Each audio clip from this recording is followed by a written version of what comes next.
Another Australian soldier killed in Afghanistan. Every day we have to talk about a lost soldier is a hard day. Libya's troops accused of turning their guns on anti-government protesters. Another muddy mess. The clean-up continues in flood-stricken Carnarvon. And a tale of survival. 3 men rescued after treading water for 20 hours off Victoria.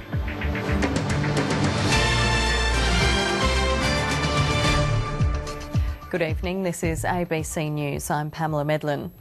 A lethal Taliban ambush has killed another Australian soldier in Afghanistan, the second this month and the 23rd in total. The 21-year-old was shot last night. An Afghan interpreter died with him. The Prime Minister and Defence Force Chief have praised the digger as a courageous young Australian. Residents in flood-affected parts of Carnarvon have begun the clean-up operation as the sea of muddy water slowly disappears. The town is now preparing for the possibility that Tropical Cyclone Carlos could reform and hit the region in the middle of this week. A full-scale clean-up operation is underway in Carnarvon to clear tonnes of mud the flood waters left behind. Basically, we've got a few teams together on main roads, the Shire, and that have gone now to clean up where the water has gone over the roads and that, just to make sure it is safe. After a peak above 7 metres, the Gascoyne River continued to fall today, with the flood waters steadily receding. In 24 hours, it's gone from this to this, but now more water is on the way. So we'll get another peak at about 6.1 metres, so we will only get very slight inundation to North River Road. While most of the town escaped the flood unscathed, a number of affected businesses remain closed. Even with some plantations still underwater, growers say this flood was nothing like the nightmare of December. So there's an island of land. Tom Day's property was hard hit in December's flash floods. This time he was lucky. And the water was actually running through there at about 18 inches, something like that. So nowhere near the December flood, but still fairly serious. The State Emergency Service is resupplying outlying pastoral stations and isolated Indigenous communities ahead of what could be the region's next emergency, a cyclone. They normally can get down to Meekatharra, but they can't get down there either, so it's really important that we make sure they've got lots of supplies out there. So, I mean, we can only hope, but we've got to plan for the worst and hope for the best. The fear remains that if Tropical Cyclone Carlos reforms and hits the Gascoyne coast, it will bring with it very heavy rains. Emergency authorities here say even 50 millimetres across the catchment area would be enough to see the river rising yet again and see the people of Carnarvon yet again facing another flood. Andrew O'Connor, ABC News, Carnarvon. The state government has confirmed that Transport Minister Troy Buswell has recently accrued 3 speeding fines, including one since taking on the transport portfolio. The state opposition says Mr Buswell is setting a bad example and should be dumped. Overseas again, and finance ministers from the 20 largest economies have clinched a compromise deal aimed at preventing another global crisis. Ministers and central bank governors agreed on a list of indicators to measure economic imbalances. Negotiations were described as frank and at times tense, with China rejecting some proposed measures. It's a question of being focused and determined and respectful of other people's view. That's what we tried to do today. That's what we'll try to do tomorrow. The G20 now faces a tougher challenge, agreeing when the indicators show up problems and what steps to take when they do. Last night we brought you the story of courts in eastern Congo handing out justice in a country once labelled the rape capital of the world. Now we hear from one group of women awaiting an imminent verdict from a military tribunal, hearing charges of mass rape against 11 soldiers. The soldiers are accused of sexually assaulting more than 60 women. Africa correspondent Ginny Stein travelled to the remote village of Fizi to hear their stories. Perth residents have reached this summer's water-saving target of 13 billion litres in just 2 months.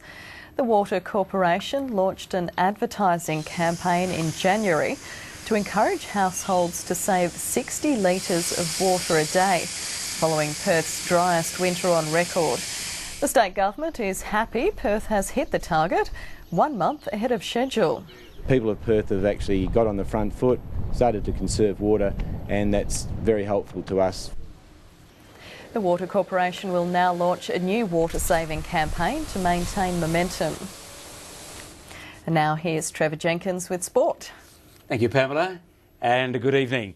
The Western Force has fallen just short of opening its 2011 campaign with a win after going down to the Queensland Reds in Brisbane. Despite being the better team for much of the game, the Force couldn't capitalise in the dying stages. And in news just in, the Brisbane Lions have terminated the contract of troubled star Brendan Favola.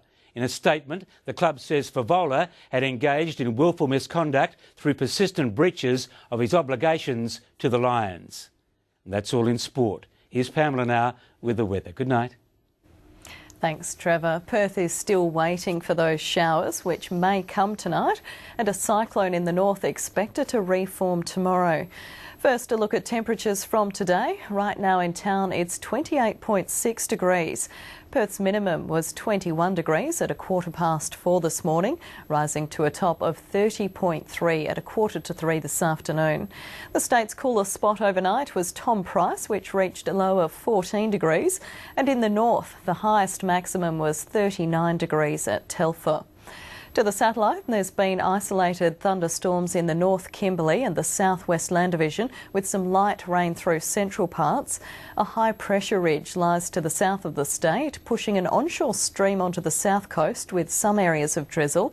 Tropical cyclone Diane is lying well west of Carnarvon, producing some rain over the northern half of the state.